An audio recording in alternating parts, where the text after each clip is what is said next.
Oil finishes are luxurious in both texture and appearance. In this video, I'm going to lay out how to apply the best of all oils, Tung Oil, either in its pure or polymerized form. Hi, I'm Paul. I'm a woodworker. I've been making sawdust for over 40 years, and I'm here to share some of the things I've learned in those 40 years. I'm taking it through a few different steps. A lot of sanding on this because it was pretty rough when I got it out of the mill. So we started with a belt sander with like a 40 grit, went up to 60 grit, 80 grit. Then I switched over to a random orbital sander and went from an 80 grit to a 120 grit to a 240 grit, or 220, I'm not sure. Then 300, and this will be the final sand at 360. And I want this smooth. Again, walnut is a hard wood, so we're gonna work with it and get it. It's gonna be an oil finish, so we want to go up that high. By the way, if you're not familiar with sandpaper, please make sure I have two videos on sanding. One is very basic and takes you through the steps of using different tools. The other one talks about different grits for different finishes, and you really need to know that. So check it out. It's called Choosing the Right Grade Sandpaper for Your Woodworking Project. I'll put a link up in one of the corners. But it's going to get kind of noisy, so I'm going to cut the sound off, and let's get this sanded.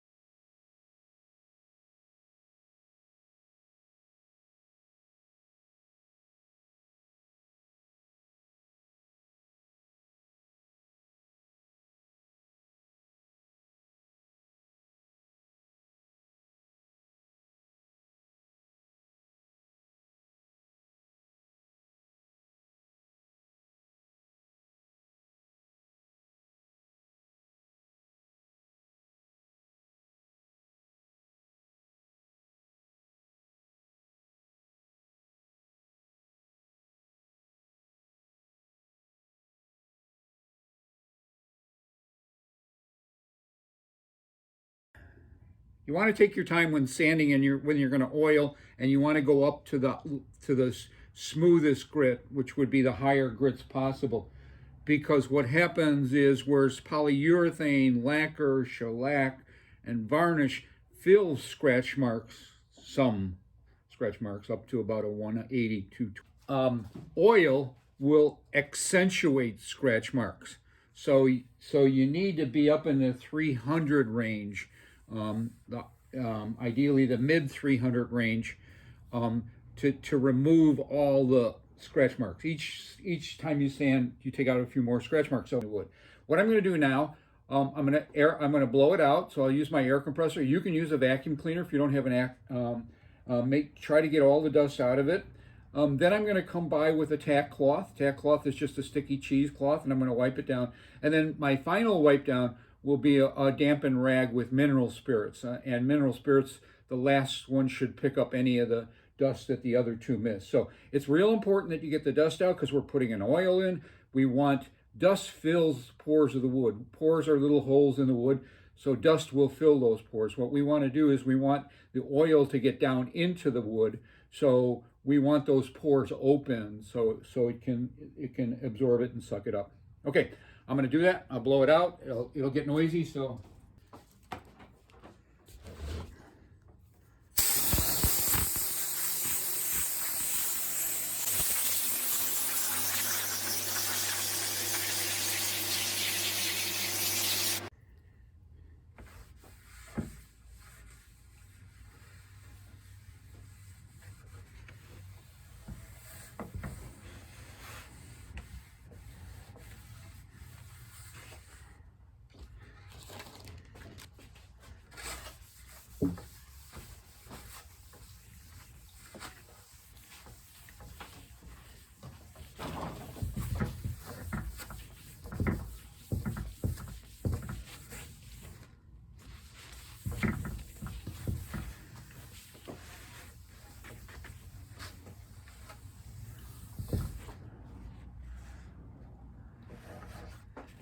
Okay, so I'm going to be mixing up a batch. We're going to do our first coat of Tung Oil. This is polymerized tung oil. Polymerized tung oil is tung oil that's superheated. What it does is it slightly changes the chemical composition of it so that it dries faster. Tung oil, notoriously, pure tung oil, is a very slow drying process. So by superheating it, it speeds it up. It's still kind of thick. And what we want it to do is, what we want with tung oil is a penetrating finish, so it soaks into the wood. So we want to aid the soaking. So we want to make it as thin as possible. So what I'm going to do, the first one will be, if you go to my website, I tell you how to mix it. It's paulsdiy.solutions. It's not .com. It's Paul's DIY, do it yourself, .solutions, not .com. And you'll see it under there. So I'm gonna, and what I recommend there is that we do thin it by 70%. So what I'm gonna do, I'll be close. I'm gonna use 1, 2 oils. These are tablespoons. This is not a big surface, so I don't have to mix a lot. And I'm gonna put 6 tablespoons of mineral spirits. 1, 2, 3,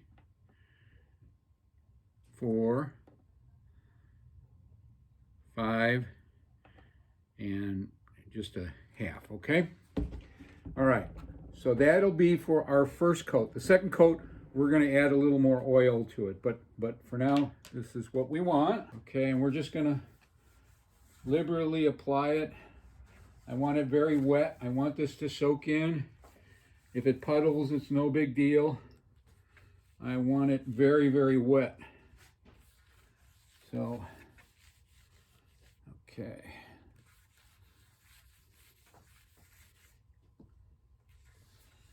This is the beauty part about using oils, is they're so simple. Polyurethane, there's a little technique to do it, unless you use a wipe-on. But if you're brushing it on, which I prefer to do on large surfaces, it requires a little bit of technique. And again, look at, I'm just really laying it on. It's soaking it up. Now, I can see little dust particles all over this. I'm not at all worried about those, because between each coat, I'm going to do a light sanding. So we'll get rid of all that stuff. And on the last coat, we don't want to sand because sanding will dull the surface. So what you could do on the last coat, or what I typically do if I see a lot of dust particles, is I'll take the material from a brown paper bag and I'll use it in place of sandpaper. The material in a brown paper bag is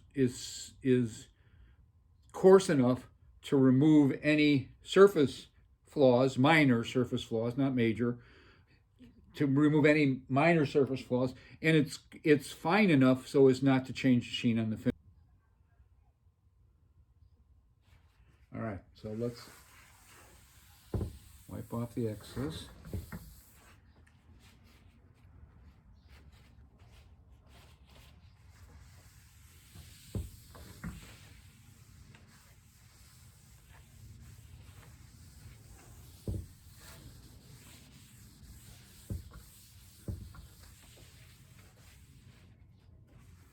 So there's no volatile organic chemicals that come out of pure or polymerized tung oil. However, since we did thin it with paint thinner, those are volatile organic chemicals. The thing about paint thinner is it will evaporate, and once it evaporates, there's no residues left, so it becomes a food safe application. Okay. Now, if you're really concerned about that and you're really green, you can use citrus thinners.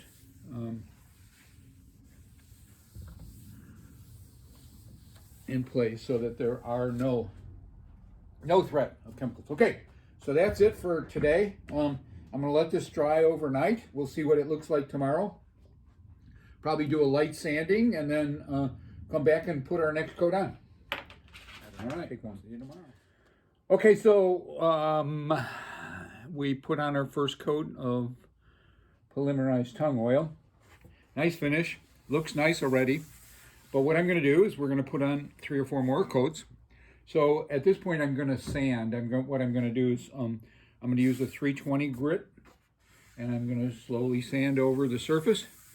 I'll make sure all the dust nibs and any sticky surfaces, which there are none, but make sure everything's gone. So this will be a sand between coats, and pretty much after this, everyone's pretty much the same.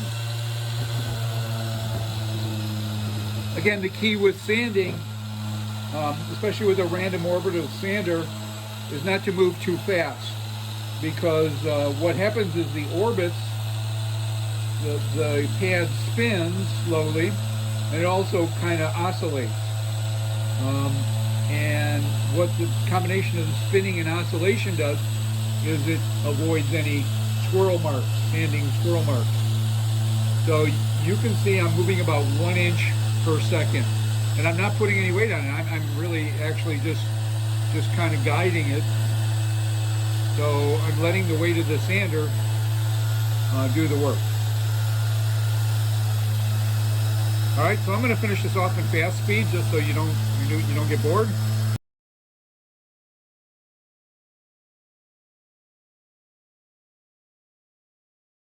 Same procedure as when we applied the thin one. We want to flood the surface, so we're going to lay it on thick. Now, as I put it on, I'm seeing tiny bubbles. Again, I'm not at all concerned about those because we'll wipe those off. But I want to pay attention to the bubbles. The ones that I'm doing, that I get when I apply this, will actually disappear.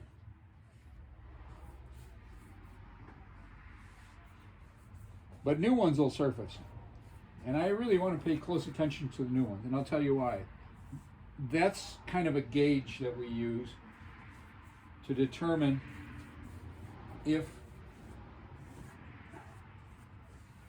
the oil is being absorbed. We're not going to get dry spots now, really, because there's so much oil on the surface. I'm going to take a little extra here.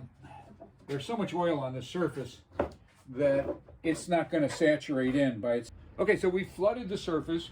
This is the final coat. This is 100% tung oil, so it's rather thick. It's a little bit on the syrupy side. It's oil, and what happens is there's bubbles that formed when I brushed it on, and that's normal. I don't care about those bubbles. What I want to watch for is new bubbles. New bubbles tell me that what happens is there's still oil being sucked in, going into the wood, and the gases are and the air that was in those open spaces is coming to the surface, and they form new bubbles. When you see new bubbles happening, that means your wood can still take more oil. Whether you want to do it or not is up to you. At this point, we're on our 5th coat of oil, and so this is typically where I stop. Many woodworkers will continue to go into and put more and more coats on, and they'll go into the teens. And the rationale there is twofold. Number one, it changes the sheen, so with each coat it gets a little shinier. Number two, it builds up a little thicker surface. So while the layers after the oil dries will be microscopic, I mean, you're not talking about a 1/4 inch or a 1/2 inch or anything, 1/16 of an inch or a 32nd.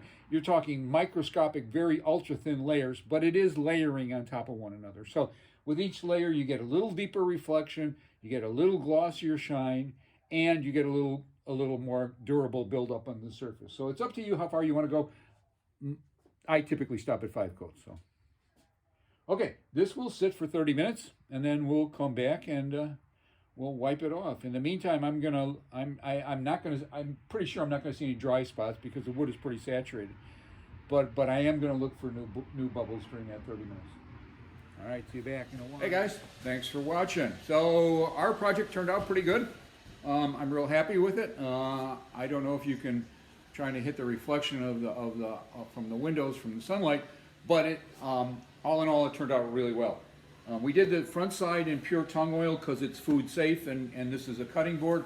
We did the back side in my combo finish, which is primarily tung oil, but it's got a little bit of spar varnish in there to give it a little extra toughness, so in case it's banged around or knocked around. I'm going to put a link in the corner. Make sure this is a PDF, downloadable PDF that you can print out on your computer. It's 2 pages, front and back. So, but what it does is it gives you all the stuff you'll need to have on hand before you start your project. It'll give you some basic rules about finishing with tung oil, thinning recommendations, sanding recommendations, and there's a whole bunch of tips and techniques. So it's all summarized in a little page. To review what we talked about, you can go to my website, because every video that I make, virtually all the videos that I make, I support with a written documentation. So you can read about it as well as other things on wood finishing. I'm all about wood finishing. Make sure you subscribe, hit the like button if you learned something here today, and ask questions. I'm here for questions. I answer questions every day on YouTube. So try to ask them here, not on my website. I do answer questions on my website, but I don't get there very often, so there's sometimes a huge delay. My website is designed to give you guys more information about what's happening in the videos. So yeah, let me hear from you. You know, even if you don't have questions, I'd like to hear what your experience was. So, all right, well, thanks for watching. Happy woodworking. See ya.